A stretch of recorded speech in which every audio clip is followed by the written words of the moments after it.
Hey, everyone. Welcome back to Strange Mind 6. I'm your host, Ruby, and today we're going to be getting back into Lost Soul, Be at Peace, a graphic memoir by Maggie Thrash, author of Honor Girl. And where we last left off was the beginning of chapter 6, where Maggie turns in her assignment. But before we begin, please grab a snack, grab a drink, or sit back and relax. And let's get to it. Chapter 6. Maggie turns in her paperwork. Death in Hamlet by Maggie Thrash. As the teacher responds, "Are you keeping your head above water? I know this is your first AP class." "Yeah, actually, I think you'd be surprised." "You forgot to sign the honor pledge."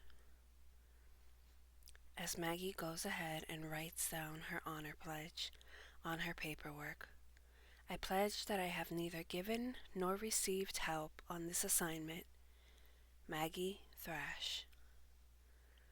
I don't really understand the point of the honor code. If you're already a cheater, you're probably a liar too. What value does a signature have to someone like that? To someone like me? In the Bible, it says dark-skinned people are supposed to be slaves. They're descended from Ham, who was cursed by Noah after the flood, a student says. AP and remedial classes are like separate worlds, containing their own species. The AP world is full of nice but boring girls like Leah, who are obsessed with grades. The remedial world is full of handsome but stupid boys like Trip, who never do the reading but still think they know everything. Well, the 13th Amendment isn't about the Bible, it's about the Constitution. The Constitution came from the Bible, Trip says. No, Trip, that's not correct. 13th Amendment, 1865. All men are created equal. I feel sorry for Miss Kelly. She's from New York, and this is her first teaching job. I'm pretty sure we all totally appall her, and she'll run away screaming before the semester ends. Tripp says, "But if God loved black people, he'd have made them white. If God loved poor people, he'd have made them rich." Miss Kelly replies, "Tripp, please don't say things like that. Imagine if there were a black student in this class. Would you still make a statement like that?" As Maggie looks at Tripp replies, "Yes, because censorship is wrong." Maggie thinks, "The kids at my school use the Bible to justify all horrible opinions. Their brains would probably explode if they couldn't use God as an excuse to be selfish anymore. They want to believe they're special, that they were born on top because it was God's plan, not because the world is random and unfair." Knock, knock. "I have a note from the office for Miss Maggie Thrash."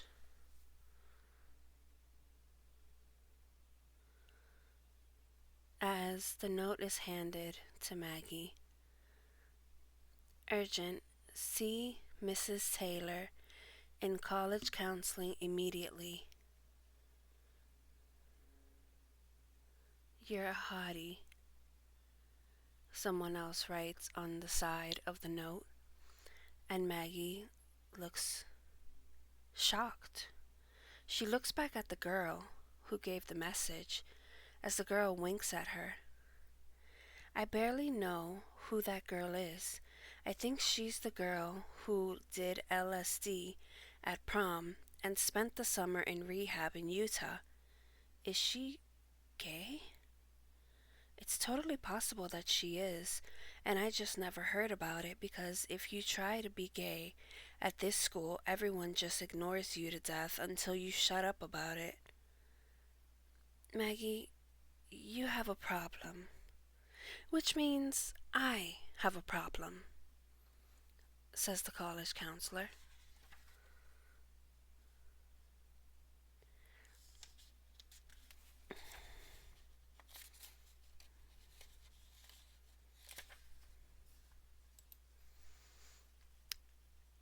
Mrs. Taylor's entire job is to make sure the school maintains its 100% college acceptance rate.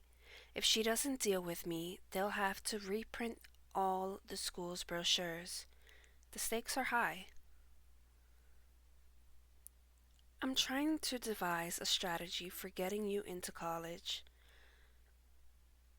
The options are dwindling.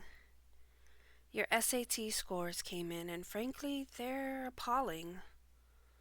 Uh-huh. As Maggie looks at the letter from the girl again, at the corner, it says, "You are a hottie." Slam! As Mrs. Taylor slams the college guide down, scaring Maggie. Maggie, pay attention. There are a few schools that don't require SATs. I've circled them in this book. Take it home, pick one, and apply. But before I let you go, I want you to look at this. It's a chart of your academic performance over the last 3 years. What is happening to you, Maggie? I don't know. Everything just feels harder than it used to be. I went out on a limb to get you in the AP class. I thought you would thrive in a more intelligent environment, but your grades are worse than ever. You can't keep expecting opportunities if all you do is squander them. Thanks for the book. I'll find somewhere to apply. In the real world, you don't get 100 chances, Maggie.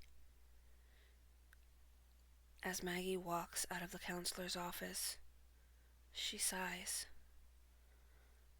I don't know why I'm so upset. I don't even like Mrs. Taylor, but I guess there's just nothing worse than having to look at a chart showing how much you've declined in quality.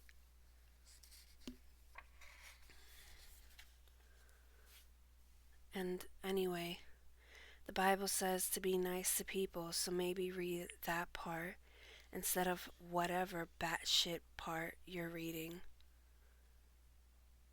Can someone get Ellen to shut her face? Huh? Wow. Ellen is that. Wow, Ellen? Is that the worst insult you can think of? I can definitely think of worse. Maggie? Boys?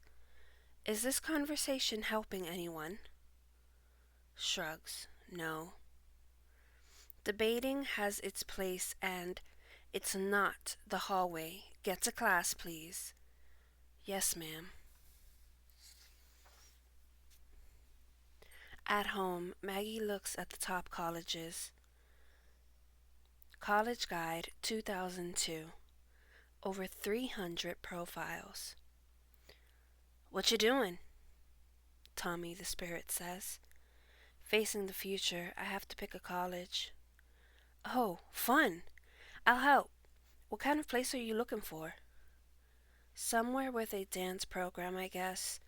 It has to be one of the circled ones. Jesus, the circled ones are all really expensive. Are they? I don't know what stuff is supposed to cost. How much are you allowed to spend? I don't know. You should probably check. as Maggie goes downstairs to her dad at the grill. Hey, Dad, what's that? The dove from my hunting trip. Oh, how much money am I allowed to spend for college? However much you need. What if I need $1 million, $250,000,000?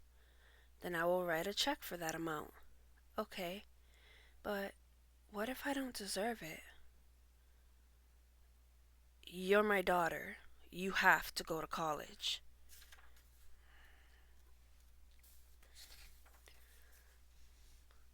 But what if I weren't your daughter?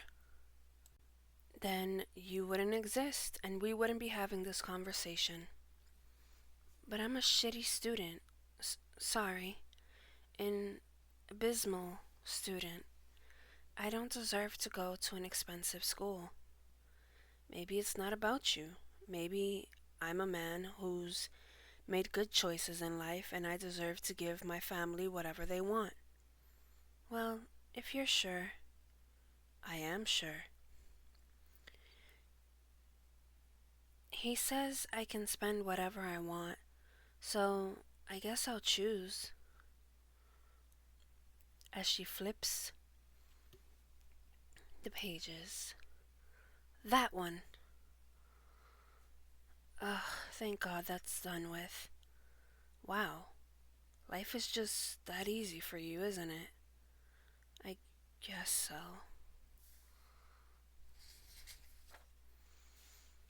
Can I have the room for a minute? Why? It's a girl thing. Go away. Fine. 2001 yearbook. Sometimes I get a random surge of courage.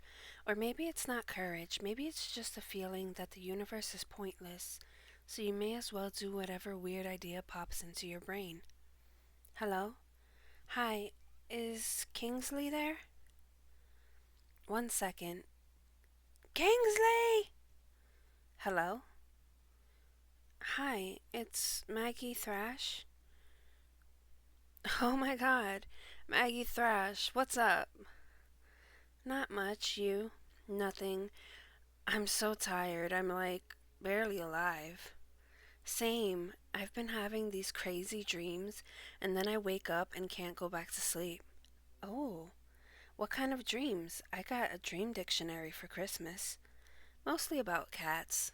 Okay, let me look it up.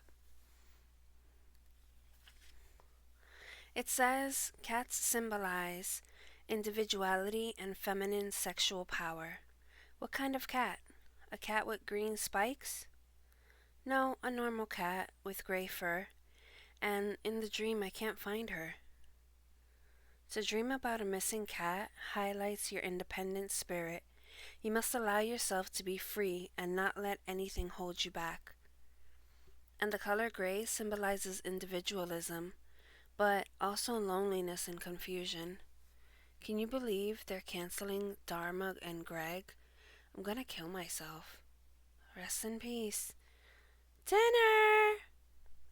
Wow, promise me you'll never work at a suicide hotline. I promise. I have to go. My mom's yelling at me. See ya. Good luck finding your dream cat. You too. I mean, have a nice night. As she hangs up. I've been a vegetarian for 3 months and my parents still don't know. I hope the conversation would come up naturally when my mom noticed I never eat my dinner anymore on the roll. Only the roll. But I'm starting to realize she'll never notice. Hey Mom, I found a picture in the attic. Do you know whose house this is? That's our house. I know. It looks like our house. No, they're the same house. What? Your father didn't like any of the houses in this neighborhood, so he had that one taken down and moved here. You moved an entire 4-story house? Isn't that a tad insane? What's insane is choosing to settle for an interior life when you don't have to. Remember, I'm hosting the Cathedral Flowers show tomorrow. Will you be driving straight from work? I can't. I have to go to a funeral tomorrow. Who died? My mother. Maggie looks shocked. And so does her mom. Goodness, is there anything we can do? My brother is making the arrangements. I didn't know you had a brother. He's much older than me.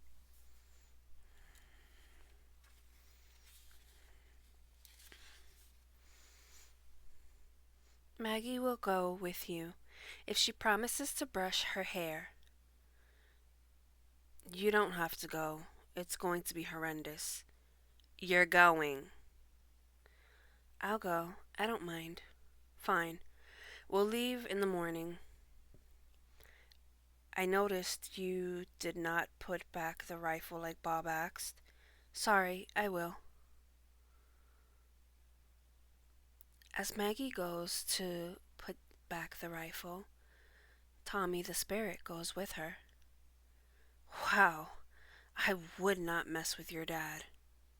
Seriously. What are you doing? Ugh, the bullet shell always gets stuck. I have to pry it out with my thumbnail. Mine does that all the time. I use a pocket knife. Wait, is your gun a Remington? Where did you get it? It's my dad's. He got it at a flea market. They're the same. How did you get my gun? How did you get my gun?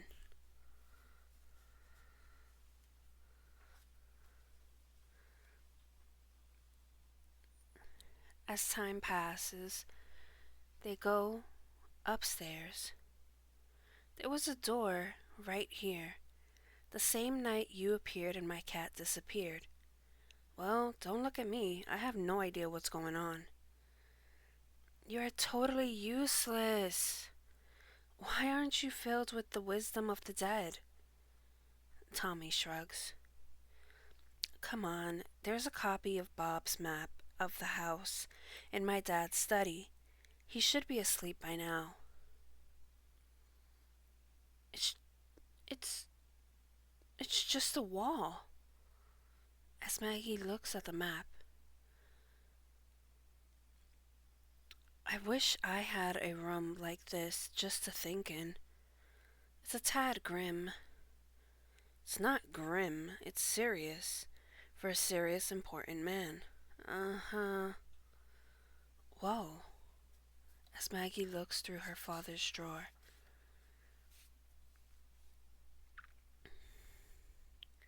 She sees newspaper clippings and starts to read them.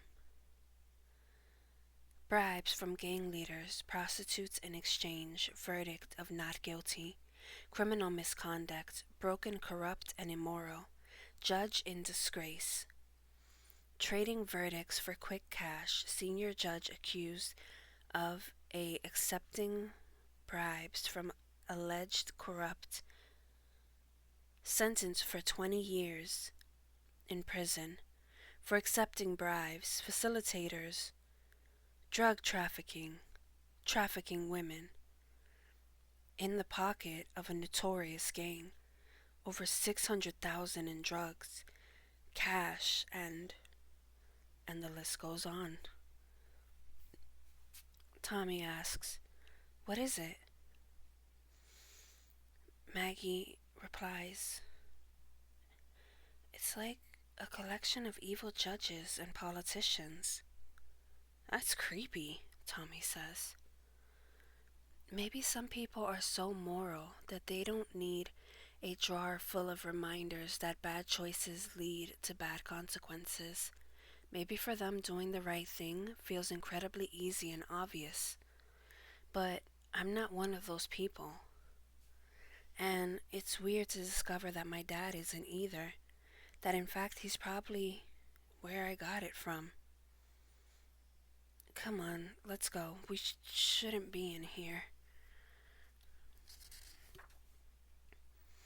Chapter 7. Maggie finishes taking a shower. Early in the morning, she tells Tommy the spirit, I'm going to a funeral today. Wanna come? Sure, I've never been to a funeral. I just have to find my cat first.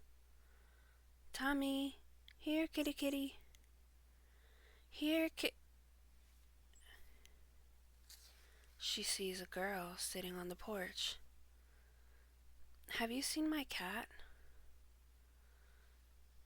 I think you're at the wrong house.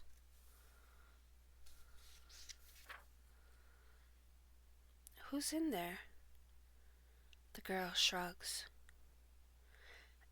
As Maggie gets closer to the coffin, a coyote comes behind her. Maggie, surprised and scared at the same time. Her eyes open wide, and the nightmare is over. She starts to brush her hair. Then Maggie tells Tommy, the spirit, "Going to a funeral today. Wanna come?" "Sure, I've never been to a funeral." Maggie stops and realizes this has happened before.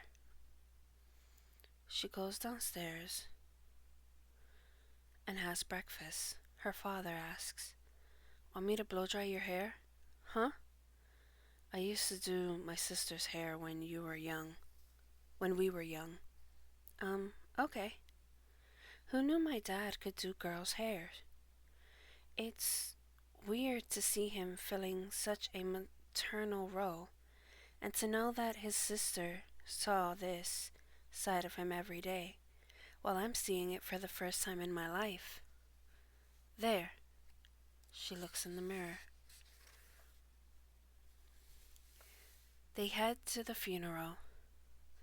Welcome to Alabama, the beautiful heart of Dixie.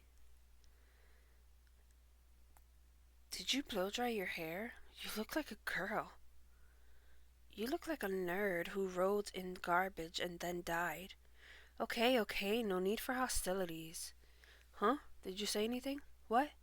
Oh, I was just talking to myself. Chapter 8.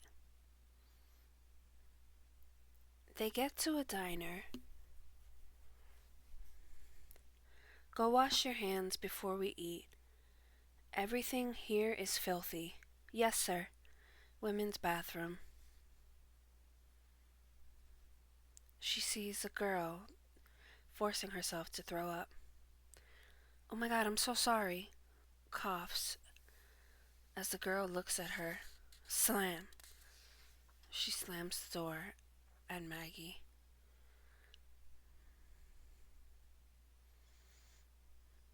Then she sees the family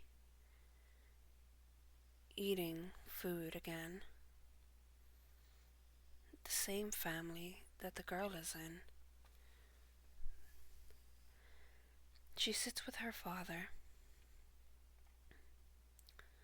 As Maggie tries not to make eye contact and thinks, as a kid I always imagined life as a country girl. Swimming holes and square dancing and funny hick antics like on the Dukes of Hazzard. But maybe in reality, it's more like throwing up in a filthy restaurant bathroom and then eating more chicken to throw up again because no one cares at all. I have a sad, stupid urge to ask my dad if we can adopt her and take her to the hospital or something. But I guess you can't get dragged down by every pitiful thing you see in this world, and you'd never live your own life. You get enough to eat? Want some of this chicken breast? I'm a vegetarian. Oh, well, it's good to have convictions. As they head out, back to the car, Maggie turns around and looks at the girl one last time. And then, back to the car and on the way to the funeral. I once read in a Time magazine that Alabama was the least happy state in America. The happiest state was Hawaii. They pass by a shack that says boiled peanuts. Sorry, we're closed. Another sign that says, if you died today, would you go to heaven or hell? JesusSaves.com. Then they get to a shaggy looking house. As Tommy the Spirit wakes her up. Hey, hey, what are we doing here? Huh? I don't know, stop hitting me. That's my aunt. That's your aunt? What's it like in there? I can't even describe it. It's a nightmare. Hey Maggie, it's been a while. I like your purple hair. Thanks. What is this house? Haven't seen my Aunt Macy since I was a kid. I always liked her because she wore red lipstick, unlike my mom, who was wearing boring mauve or mauve. You never been here. It's where me and your dad grew up, and our older brother. Feast your eyes. Wait a minute. Huh?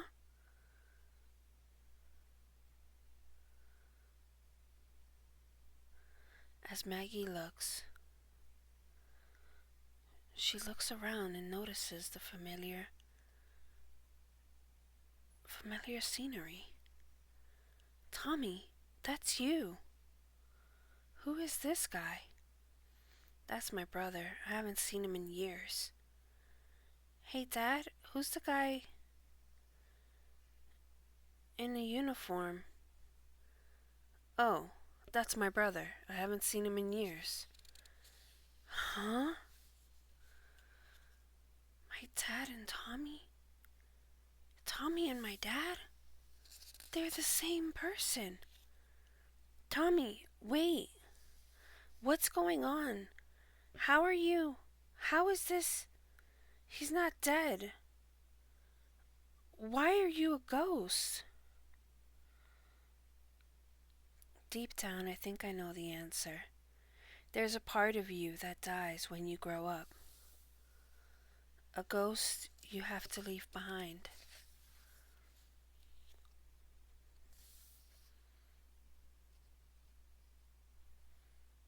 And we've gotten to chapter 9, my dear friends. This is where I will leave it off. And tune in next time. This has been Ruby, signing off.